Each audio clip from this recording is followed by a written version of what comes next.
สบายดีพี่น้องเด้อวันนี้เขา4 คนสิหากันไปซื้อแนวกินให้กันหนาวให้กันค้านจำเป็นมาน้ำกันหมดทุกคนพี่น้องเอ้ยเป็นตาหัวใส่ผู้ใดก็บ่อยากมาจำเป็นมาหมดอันบ่มาแล้วบ่ได้จิตแล้ว ได้มาหมดทุกคนวันนี้นะพี่น้องเอ้ยกำลังที่ไปค้านพี่น้องเมื่อคืนเขาสิได้อย่างสิจ่ายเป็นเงินสดให้เบิ่งพี่น้องวันนี้เด้อจ่ายเป็นเงินสดว่าสิถือเท่าไหร่กับเงินกีบบ้านเฮาเด้องบเบาๆมันเท่าไหร่งบเบาๆ1,500ประมาณ 4-5 แสนเนาะ 4-5 แสนเงินกีบ4 แสนเนาะเอาไห้กระคานแล้วก็ต้องมาน้ำกันมดนี่แหละมาบ่ได้อากาศหนาวไปไห้ก็ยักมาน้องเอ้ยมุ้ยไห้ยักมาจำเป็นได้มาน้ำกันอ๋ออันนี้ซีซุกเป็นผู้อันครอบคุมงานนี้น้องเอ้ยกันบ่มาก็ที่ไว้กินข้าวได้มื้อนี้น่ะเรื่องวุ่นอยู่รัสเซียพี่น้องเอ้ยอากาศหนาวไห้กระคานก็บ่ว่ากันไปมาพี่น้องฮอดฮานละฮานก็บอกฮานไก่เขาบ่บอกงั้นนี่แหละยามหนาวพี่น้องเอ้ยฮานงัวนี่เนื้องัวเลยเด้น้องเอ้ยเป็นกาตัวงัวเลย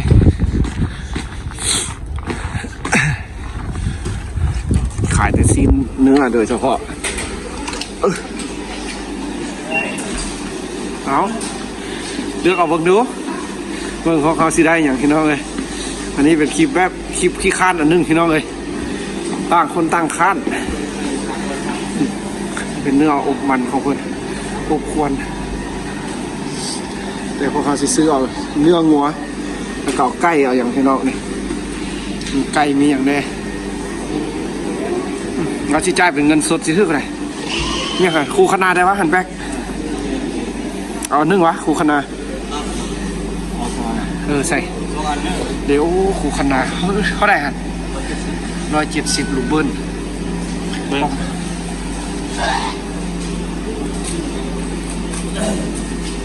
ขักแล้วตัวนี้สะอาดได้ตัวนี้นะ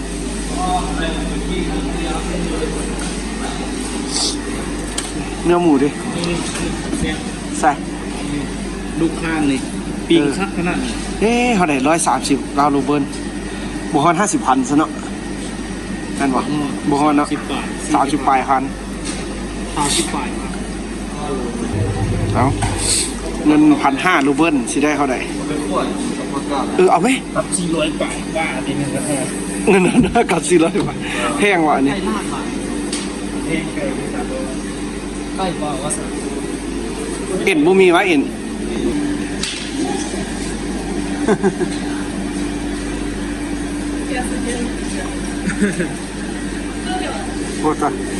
Скоро. Да, 1 килограмм. Какие? Любые? Да. Вот пора, на, пора. Сода. Все.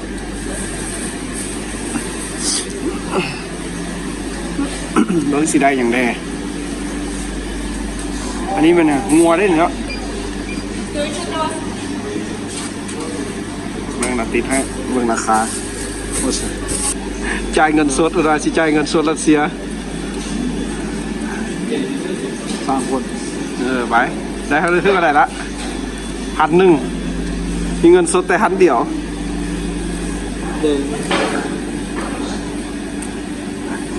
ซอกเงินใจเงินนับกันเด้อเงินจะนี่100เอาดิ500โอ้ชีวิตเนาะ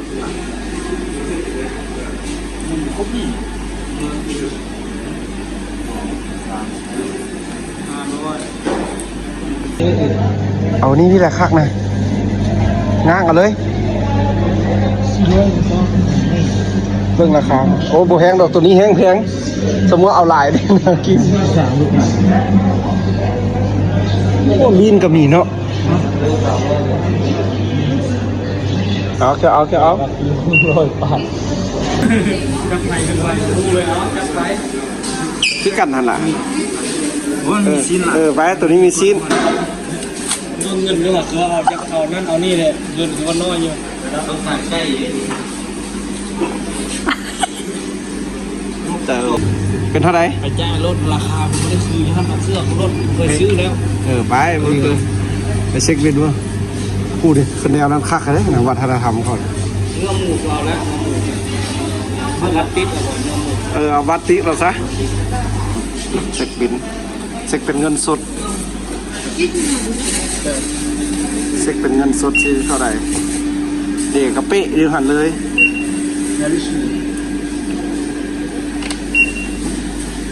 อาหาร2 คาบมื้อแรงกับมื้ออื่นเช้า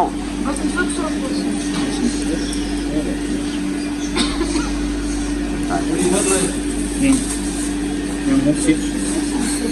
ยังแต่ของมึงก็ออกมาเอาไปเอาแล้วไม่เอาหมูแล้วก็แล้ว 60เคยเองเคย ยังไข่พอละไปเอาไข่ ได้ไข่ เดี๋ยวเดี๋ยวเท่าไหร่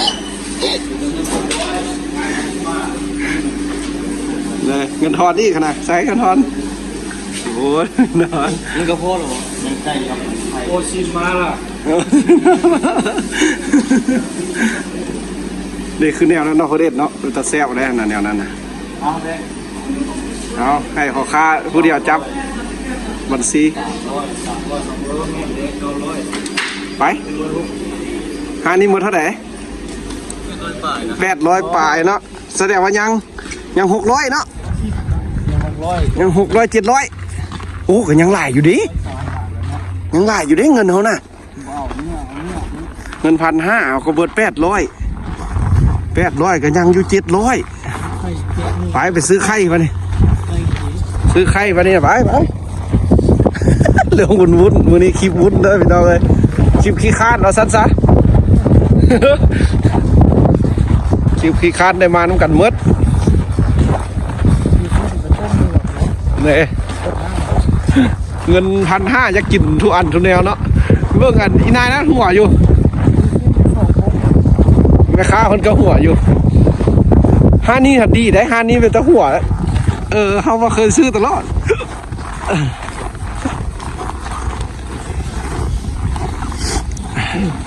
อยู่ได้สบายพี่น้องเลยความที่อยู่รัสเซียนะมันที่กินเนื้อแบบคือบ้านเขานี่ได้กินเป็นแบบซื้อเนื้อติดกระดูกบ่สิเนื้อติดมันเนื้อหมูสิธรรมดาเนื้อหมูกะ50-60คือกัน ไก่ละไก่บ้านกับพอ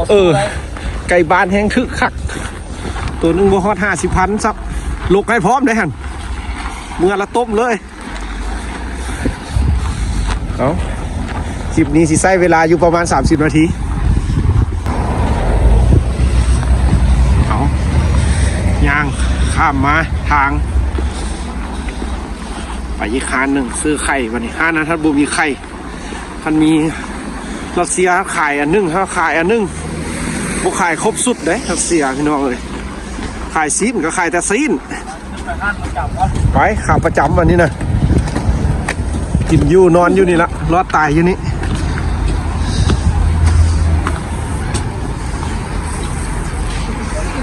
9 โมงเช้าปิดได้นี่นะ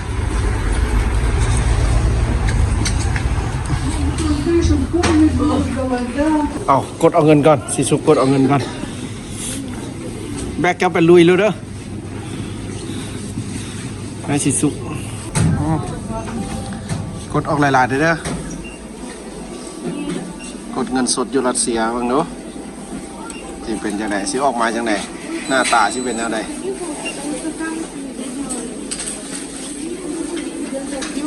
เอาเงินออกตลาดน้ำมูกก่อนเลยมูสิบให้กินข้าวน้ำละเอาจัดไป เอาอะไรนี่ อยู่500 500โอ้500ก็หลายเติม แสนปลายกีบ แสนปลายโอ้ไก่แล้วเนาะ โอ้โห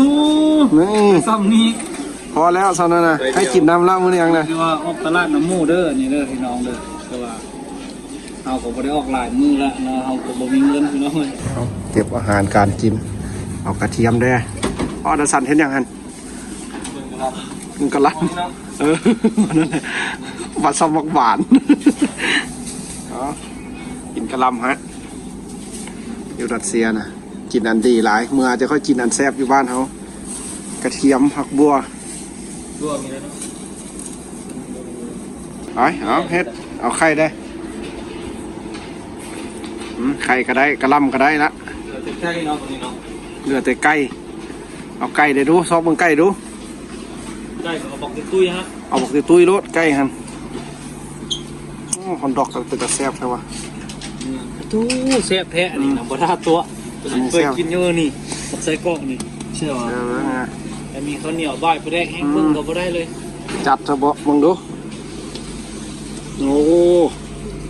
ผักเลยนี่นะ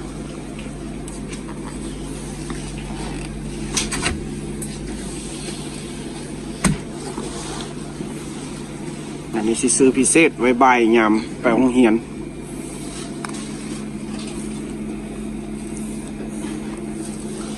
ดิโอ้เจียวเข้าให้เบิ่งพี่น้องนี่เข้าอยู่รัสเซีย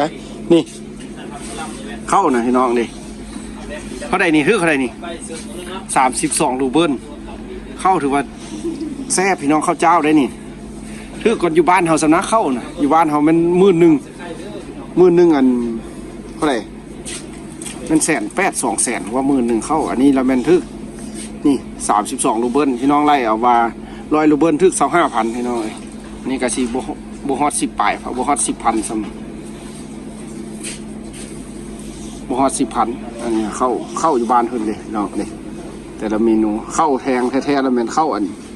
บาเล่เข้าอย่างบ้านเขาเจ้าพี่น้องเข้าบาเล่เข้าบาเล่บ้านเพิ่นน่ะทึกอยู่70แต่เข้าบ้านเฮาแล้วแม่นอยากทึกพี่น้องนี่อันนี้ก็50ปลายรูเบิลอันนี้ก็เฮากินทุกมื้อแล้วแม่นตัวนี้32พิเศษอันนี้กล่องประมาณ50,000 200 บาทนั่นหนึ่งประมาณ60,000ซื้อไปไว้กินเวลาไปโรงเรียนปิ้งกรอบๆเอาเสกบินพี่น้องเลยชีวิตอยู่รัสเซียเป็นสิละชีวิตเมืองหนาวขับมาอยู่แล้วไงทางจิบให้น้องเลยไกลเด้บุรัสจ่ายเป็นเงินสด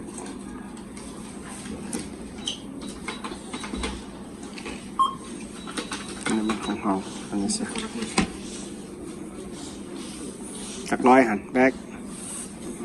700เหรอเดี๋ยวพอดีก็เบิดน้องเงินเนาะไก่น้อยนึงไก่ก็ได้ไข่ก็ได้กระลำก็ได้ผักบัวหัวกระเทียมมึงพากันไปวนอันนั้นอยู่นะ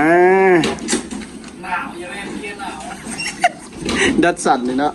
เลือดต้นเงินน่ะ บ่พอติ บ่ได้หลายก็ได้พริกน้อยนึงซะ40ดีกรีซะ ไปซื้ออีกทีซื้อเท่139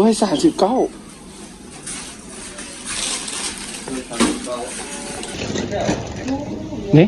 เขานึกว่า200ปลายพี่น้องถึก139ซ้ำ40,000บ่ฮอดอุ้ยเด้เขานึกว่า200นี่น้องถึก139นึง139ก็สิประมาณ30ปลายพันน้อยนึงโอ้คักแท้ซื้ออันนี้นี่กินน่ะสูแซ่บนี่คือละ200ปลายบ่แม่นนี่ แพงได้139ดิ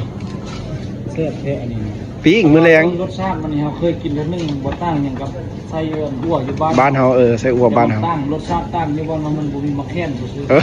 อยู่บ้านเฮามันเป็นหุ่น เออ มะแขนนิดนึงบ่ได้ เอาเครื่องซอยบอแบกได้ไหมจนเต็มถุงแล้วฮะจับเอาไข่นะ โอ้กายงบอันนี้ ขายงบประมาณ101บอแบกว่า จะมาไล่เงินคิดแบบ25,000 กาย25 วัน ยุ่งแล้วบัดนี้4-5 ยุ่งแล้วบาดนี้นะมือห่านกันอยู่เฮือนหุ่นไป ต้องได้ห่างกันได้ โบแกหนาวที่มือนี่ เพราะว่าทอลูก ไปเมื่อพอแล้วแหละเชียวออกจากห้านนี่ไปออกเมื่อ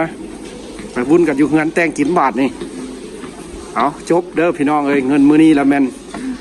1,500 รูเบิล1,500 รูเบิลก็ได้ของเต็มถุงเลยคือว่ากินได้ 3-4 คาบ นี่ไปเมื่อบาทนี่เรียบร้อยสำหรับคลิปขี้ข้านพี่น้องมื้อนี้นะนิ่งกันมาดิผู้ใดก็บ่อยากมามันหนาว มาทำกันเบิด